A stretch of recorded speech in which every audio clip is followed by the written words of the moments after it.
네, 3반. 우리 지난 시간들을 통해서 우리 반 친구들이 어떠한 언어 습관을 가지고 있는지 실태조사 다 했습니다. 이제 우리 반 친구들에게 언어 습관을 개선시켜 줄 글을 써볼 건데요.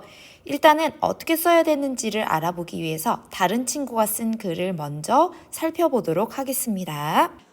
네, 일단은 글을 이렇게 써주세요, 우리말을 이렇게 써주세요 라고 주장하는 글이기 때문에 우리가 주장하는 글에서 배웠던 글의 구조를 거의 그대로 가져올 거예요. 일단 봅시다. 요즘 나온 거 보니까 여기에 뭐가 들어가야 되겠어요? 실태가 들어가야 되겠죠. 지금 이 글을 쓴 반의 친구들은 어떤 언어 사용 문제점을 가지고 있는지 한번 봅시다. 요즘 우리 반 친구들이 대화할 때 짜증난다는 말이나 비속어, 욕설 따위를 사용합니다. 이게 실태고요. 그 다음에 그것이 왜 문제인지 문제 제기하고 있습니다. 우리 반에는 공놀이 할 때마다 여기도 아직 실태를 이야기하고 있네요. 그래서 실태를 몇 가지 이야기하고 있네요. 첫 번째는 대화할 때의 문제점. 그 다음에 두 번째 실태에 대해서도 이야기를 하고 있네요. 우리 반에는 공놀이 할 때마다 실수해서 같은 편이 되기를 꺼려하는 친구가 있습니다. 대부분 그 친구와 같은 편이 되면 짜증나 라는 말이나 비속어, 욕설을 합니다.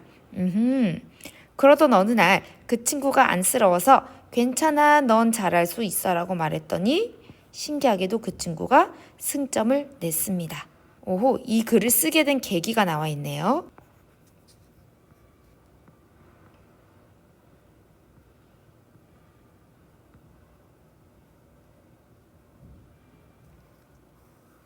이 일이 있은 뒤에 우리 반 친구들을 대상으로 조사해보니 긍정하는 말이 부정하는 말보다 듣기가 좋다는 결과가 나왔습니다. 이거는 뭐예요? 설문조사 결과죠.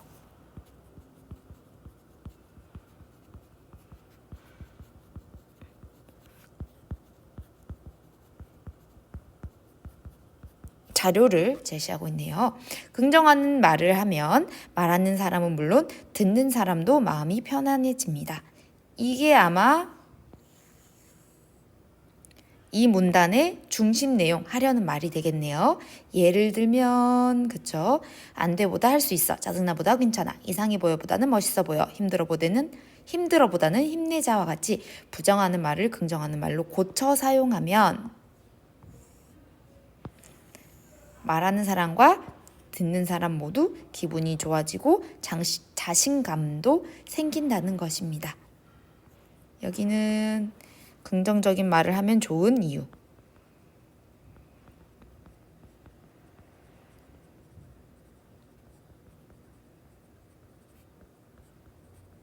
그러니까 안 되는 행동만 주고 이렇게 하면 안 돼. 왜냐면 이게 나쁘기 때문이야. 라고만 하는 게 아니라 그러면 욕 안 쓰고 뭘 써? 어떤 말 쓰라는 거야? 난 욕밖에 쓸 줄 모르는데. 그러면 그런 친구들 위해서 이런 말을 써보자 라고 제안도 하는 것이 좋다는 거죠. 또 비속어나 욕설 같은 거친 말보다는 고운 우리말 사용이 자신과 상대의 마음을 아름답게 해준다는 결과도 있습니다. 상대의 실수에는 너그러운 말, 내 잘못에는 미안하다는 말, 상대 배려에는 고마운 말 하라는 거죠. 비속어나 욕설을 사용하면 추한 마음이 생길 것인데 고운 우리말을 사용하면 너그러운 마음, 미안한 마음, 그리고 고마운 마음이 생기므로 아름다운 사람이 된다는 것입니다. 여기는 출처를 정확하게 밝히지는 않았지만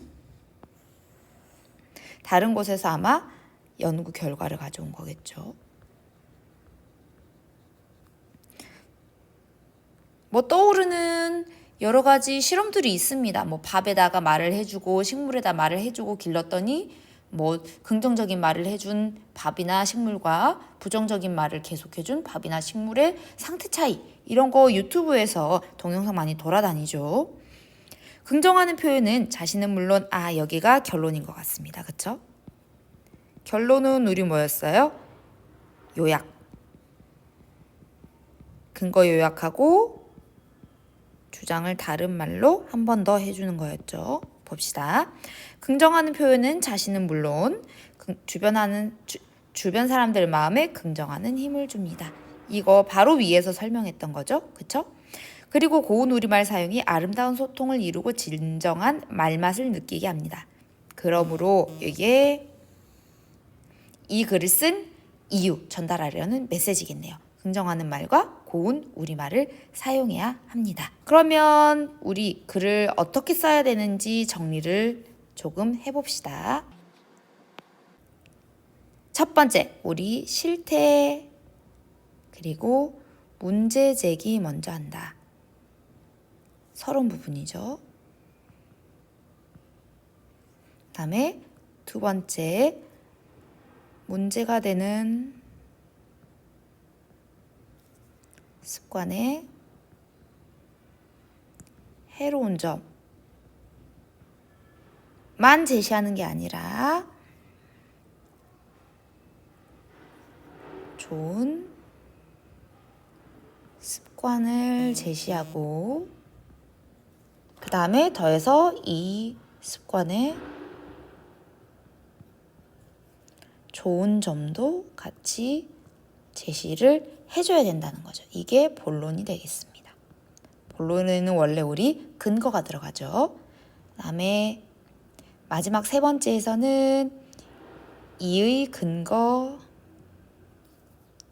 요약, 그 다음에 주장 해서 끝내시면 되겠습니다. 간단하죠? 여기서 우리가 지난 시간에 실태조사했던 자료를 넣을 수 있는 부분이 어딘지 체크하자면 일단 여기. 이때 우리 반 친구들의 언어 사용 실태 넣을 수 있겠고요. 그 다음에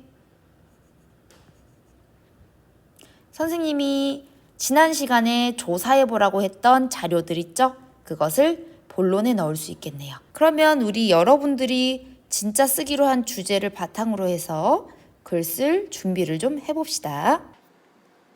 네, 일단 이거 빠르게 정리하고 넘어갈까요? 이 글은 어떤 실태 조사를 바탕으로 해서 썼나요? 서론에 나와 있겠죠?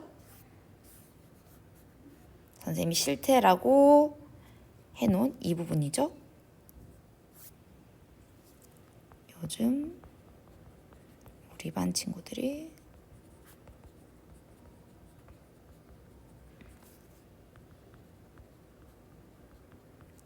짜증나, 욕설,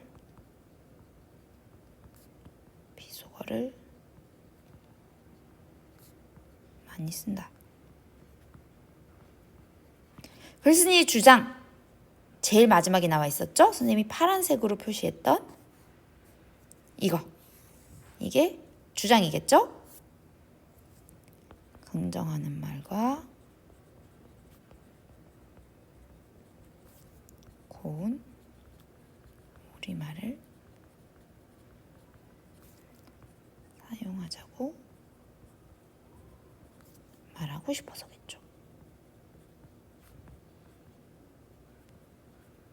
그 다음에 근거는 어디 나와 있었어요? 본론 부분에 나와 있었죠. 뒷받침하는 근거, 문단이 본론에 2개가 나와 있었습니다. 그쵸?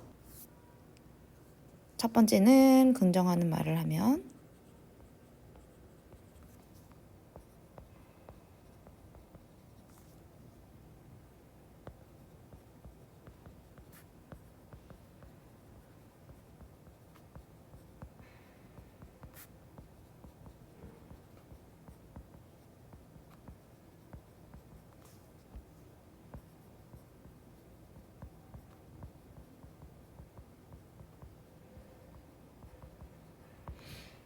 그 다음에 두 번째 근거는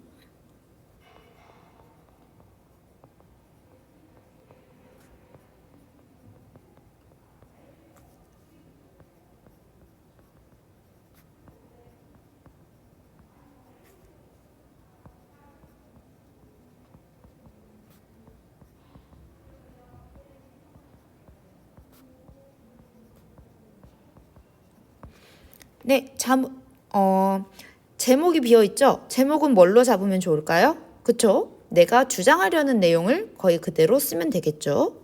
그러면 2번 표현을 고쳐서 쓰면 좋겠네요.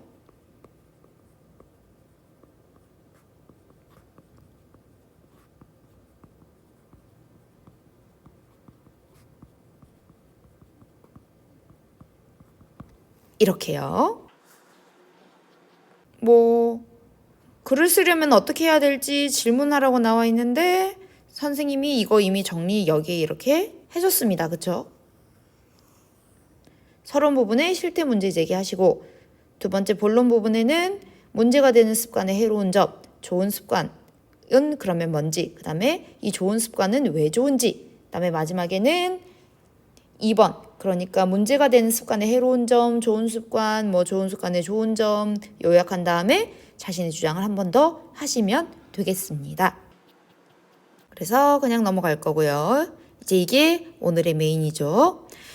여러분들이 정한 주장 여기에 먼저 쓰시면 되겠습니다. 선생님은 예시 자료로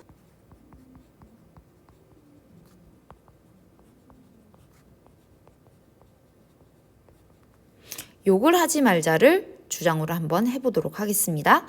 우리 반에도 비슷한 주제를 정한 사람도 있던데 선생님과 주제는 같더라도 근거를 다르게 하거나 표현을 다르게 할 수 있겠죠. 조사했던 실태 가운데에서 주장과 관련이 있는 근거는 무엇인가요?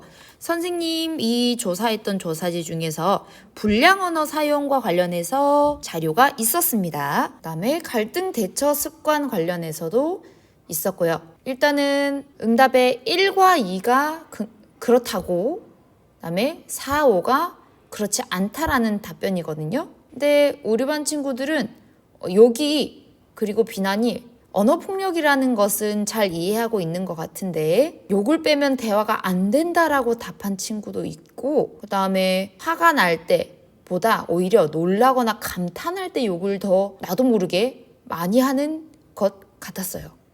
그 다음에 욕이라도 상황에 맞게 하면 대화가 더 잘 된다고 생각하는 사람들이 꽤 있었습니다. 그래서 이런 점을 바탕으로 욕을 하지 말자라고 쓰는 것도 좋은 것 같았어요. 그렇다면 선생님 방금 말한 여러 가지 근거를 정리해서 쓸 수 있겠죠. 예를 들어서 주장과 관련이 있는 근거는 처음에 화가 날 때,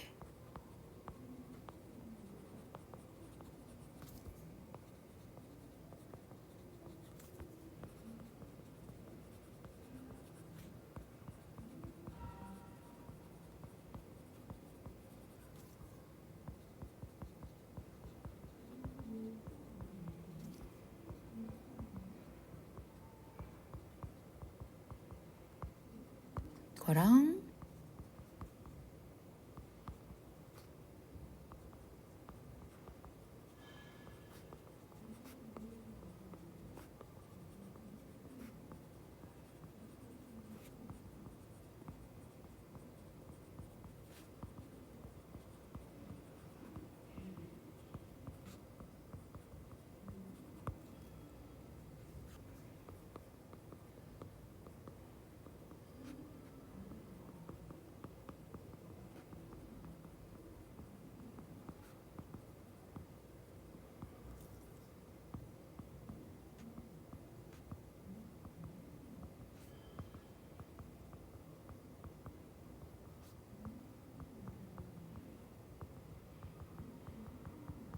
그다음에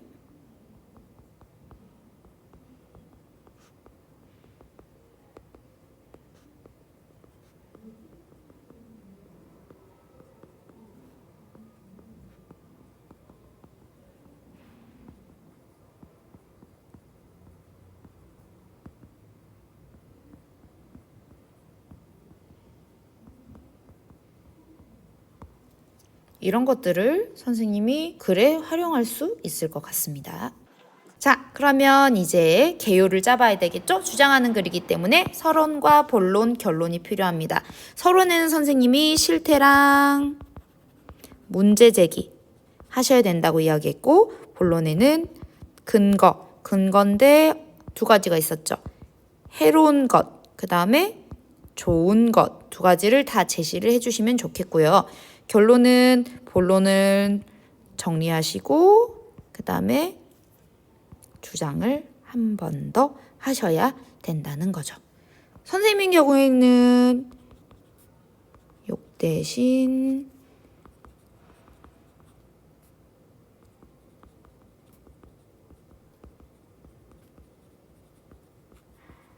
뭐 이렇게 쓰고, 서로는 아까 가져왔던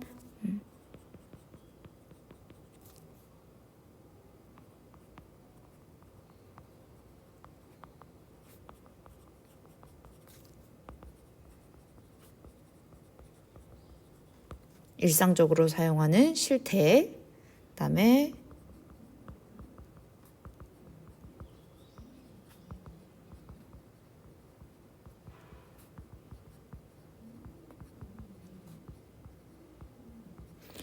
요걸 친구와 친해지는 수단이라고 잘못 생각하는 학생들이 있다는 거, 이것을 문제로 제시할 수 있을 것 같고요. 그 다음에 본론에서는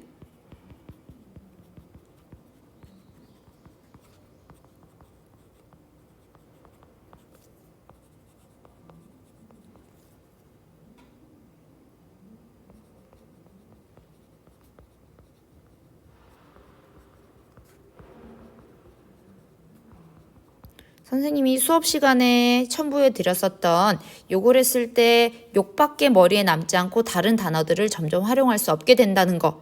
그 다음에 자극적인 표현에만 익숙해져서 그렇지 않은 표현들에 공감하지 못하게 된다는 거. 이것을 해로운 예로 넣고, 그 다음에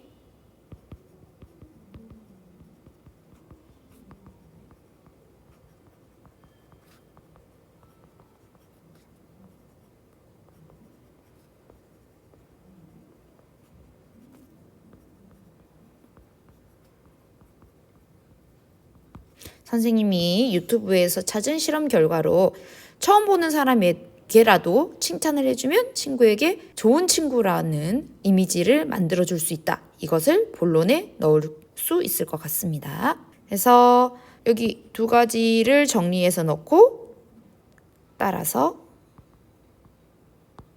욕 대신 친구를 칭찬해주자를 한 번 더 넣으면 글이 완성이 되겠죠.